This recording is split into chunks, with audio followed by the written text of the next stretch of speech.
What if I told you that increasing your consignment store sales does not require more marketing? In fact, it doesn't even require you to work more than 40 hours a week. My name is Sarah Marshall. I'm your consignment coach. And what qualifies me to give you this advice? Well, 5 years into owning my consignment store, things were not going so well, and I decided to use some unorthodox, out-of-the-box methods to grow my consignment store sales, because what the industry was teaching and what other consignment store owners were doing, it wasn't working for me. So I used my business degree and some things that I learned in real estate and applied those to my consignment business. And guess what? It absolutely worked. I went from making $13,000 a month to $40,000 a month in sales consistently. And that was in a town of 6,000 people, a very rural, small community. And if I can do it, you can do it too. And that's exactly what my mission is now teaching other consignment store owners how to grow their sales and foot traffic using these out-of-the-box methods. To date, I have worked with over 400 store owners in doing just that. In this video today, I'm going to give you my exact roadmap on how I more than doubled my consignment store sales. I will also show you the roadmap that you're probably using and why it's not working. So let me share my screen with you, and I'm going to show you the roadmap now. Okay, the first thing I want to share with you is the standard approach. This is what you're probably doing right now whenever store owners think, okay, I want to increase my sales, I want to increase my foot traffic. Even when you ask in some of our Facebook groups of store owners what other people are doing to do this, this is the standard approach. This is what everybody always says. So let's go over that first so that you kind of know what not to do. And then I will give you the roadmap of exactly what to do instead. So first we're going to start with just explaining the corners. So we have marketing, we have gaining customers and consignors, we have retaining customers and consignors, and then we have profit. So the standard approach says that you start with marketing first. Anytime that you want to increase your sales and your foot traffic, you should do more marketing. That's what industry says. That's what our standard approach, our typical brain says, go there first. So what we like to do is we think, okay, we'll do more social media posts. We will learn how to do short form video for reels, and we'll get creative about it. And we're going to insert any marketing you can think of. Maybe I should do a radio advertisement. Maybe I should try newspaper. Maybe I should try a billboard. Maybe we should try email marketing. Maybe we should do a reward system that has marketing, put in there. I mean, our brain automatically says marketing. So that's the first thing that we typically try.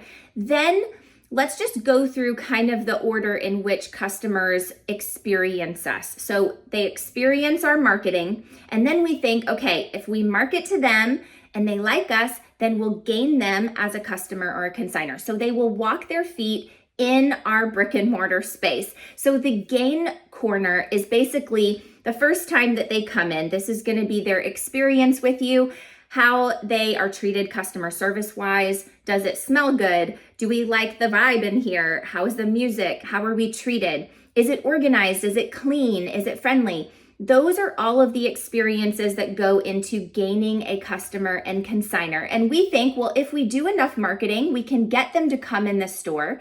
And then we might think about retention. How do we get them to come back over and over and over again? How do we keep them super, super happy? And that's for customers and consignors. And then we can make some profit off of them. So this is the standard approach. We typically just always go with marketing. Then we might think about how our store layout looks and their experience with us and their customer service. And then we might think about retention, okay? Most consignment store owners are not focused on that profit box because no one likes to look at their finances. Let me give you the roadmap that helped me more than double my store sales, and now so many, over a dozen of my clients, my consignment store owner clients, who have now more than doubled their store sales as well. So here is the 4 corners reversed engineered approach to increasing store sales and foot traffic. Instead of starting with marketing, you're actually going to start in the profit corner. Looking at our numbers can absolutely be scary, but sometimes knowledge is just power. So it gives us the ability to figure out if we're spending over our means, or look at things like cost of goods sold, what we're paying out to our consignors. And if our margins are super healthy, it allows us to look at our expenses and think, Do I need to cut some expenses? And we can really do some great effects to that bottom line before we even think about other big systems, before we're touching our consignors or our customers. We're really just tightening up our insides, our back end, and we're really focusing on that profit corner first. And that's where I would tell you to start, is take an inward look, get a budget together, and use your budget every single month and see, am I spending over my means? Are there expenses I can cut? Is there a way to get my cost of goods sold lower? There is, without running off all of my consignors. So that's where we would start. Then we're going to go to retention. Retention is so huge. Now, I'm not actually going to talk a whole lot about retention of customers, even though our standard approach, our mind probably goes for saying something like this: I just need more shoppers. I don't need another consignor dropping off trash bags of dirty clothes and them not following the rules. I am drowning in inventory. I don't need another consignor. Have you been there? Have you said that? Maybe you are saying that in your head as I said, yeah, let's not focus on those shoppers, right? But here's where some of the unorthodox approach comes from, is that we want to retain our consignors first. Consignors are the crux of our business. If we do not have them, we don't have a business. They are how we get our inventory. So keeping them happy and coming back over and over and over again, instead of trying to gain new consignors, is way more advantageous for our bottom line. So I'm going to explain that a little bit. So if we sit in this retention box and instead we say, okay, I want to increase my sales and my foot traffic, we're going to use the consignors that we already have. Consignors that have already experienced our store, they've been through our system, they know us. We're going to get them to come back first. And we're not going to focus on shoppers at all. We're just going to focus on our service-based side of our business. So in fact, we have two sides of our business. We do have a service-based industry. We provide a service for people in our community. They come in with their items. We go through them, we sell them for them, and they get a percentage of the profit, right? But then we also have a retail side. It is resale, but I like to think of it as a retail store. So we have both. And when we can focus on people's needs and providing a service that they actually need, right? Their need is, I have too much stuff. I don't know what to do with it. I have tons of things sitting around my house that I don't use anymore, and I would like to get rid of it and maybe make some money for it. So we're providing that service for them. And that is way more in demand than just frivolous shopping. So if we can focus on our consignors instead of our shoppers, then we automatically give ourselves an advantage because it's more in need. So we're always just trying to meet people where they need, and providing the service is where it's at. That's where the money is, okay? Is in your consignors. Now, some of you might say, well, my consignors don't shop. We will get to that. So we're gonna sit in that retention box and we're gonna focus so much time there. So we're gonna think about your inventory systems. How are you accepting drop-offs? I really love to get my clients off of no appointments. So we take away appointments, but we don't necessarily go to full open drops. We're not letting them drop off unlimited items whenever, all the time, however they want. That's not it. And appointments is like too strict, right? It's like the chokehold. And then the other is like the floodgates. And we want to go right in between. I like to call it the Goldilocks drop-off system because it is perfect. And it melds the best of both worlds together so that it increases our foot traffic flow. So we want to really have a great flow of inventory daily, but then we also want to have a great flow of inventory seasonally. That is the most convenient for our consignors while keeping us in check. So not having a backlog of inventory to take care of all of the time. We're not stressed. We're not working extra hours, nights and weekends processing inventory. No way, Jose, okay? We get that stuff done same day while not doing appointments. So we really focus on our inventory systems, and that is because that makes our consignors the most money possible. It also makes our consignors super happy. So when they're making the most money, they can drop off any day that we're open, any hour, and they can get in with us to that service that they desperately need us to take care of. They're super happy, and that's where referrals come from. And we can do that without gaining any new consignors. We don't have to look for anybody new. We could just reach out to the database that we already have and fix some of these inventory systems that really affect them. So we're going to focus there. And even after that, we're going to sit in that retention box a little bit more. And we're going to do lots of personal things that really coax them to come back over and over and over again, making them super happy and referring them to all of their friends. So we in fact kind of pass that marketing job onto them just by focusing on them and making them happy, really rolling out the red carpet for them. These big box stores, they are not doing anything personal for your shopper. They're giving you a standard coupon. They might send you a birthday email. Please don't do that. We want to do stuff that is above and beyond, that really helps us to retain the customers and consignors that we already have. Let's then focus on the gain. So once you have done that, then now we can focus on your store layout. Now we can focus on your customer service. Now we can focus on how does it look, feel, smell? What does the outside of your store look like? And now we can really focus on giving that first person a great experience, because when they go to that retention corner, we know how to keep them there, okay? And then we're going to focus on marketing. Very, very last. I like to look at this as a machine. If you think of your store as a machine, you're gonna build it piece by piece. And there's a lot of little pieces and gears, if you will, in each of these corners.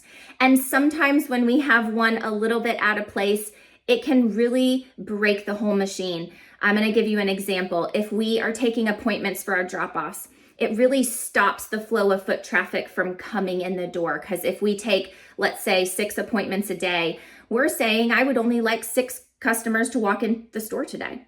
And then are you just hoping for more walk-ins? We really are limiting our foot traffic flow. So that is a bottleneck, like a crink in the system. It is like a gear that is out of place. And what we want, my goal inside of Four Corners University, my membership for consignment store owners, this is what I teach my clients, is to put these gears into place in these corners in order so that we have this machine that flows well-oiled. It's a well-oiled machine, and it's just flowing, flowing, flowing, flowing. So we want to get all 3 corners in place. We want to get this machine built. Then we can feed the machine with the marketing corner. So then we can invite the entire community to come into our store, and we would know exactly how to handle all of them. They're going to all have a great customer service experience on both our resale side and our service side. And we're going to know what to do with them every step of the way. We're going to know how to get them in the door. Then we're going to know how to get them to come back.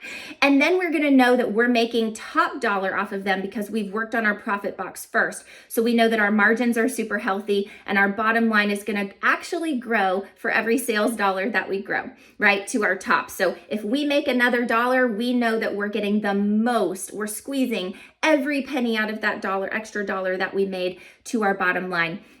And so marketing becomes a tool to feed the machine instead of the standard approach. So let me just kind of round this out here for you. So I'm going to give you the full picture. So let's kind of go back to maybe what you are doing, or maybe what your brain tells you. Let's try this first. So now that we've kind of looked at both views here, let's just put it like this.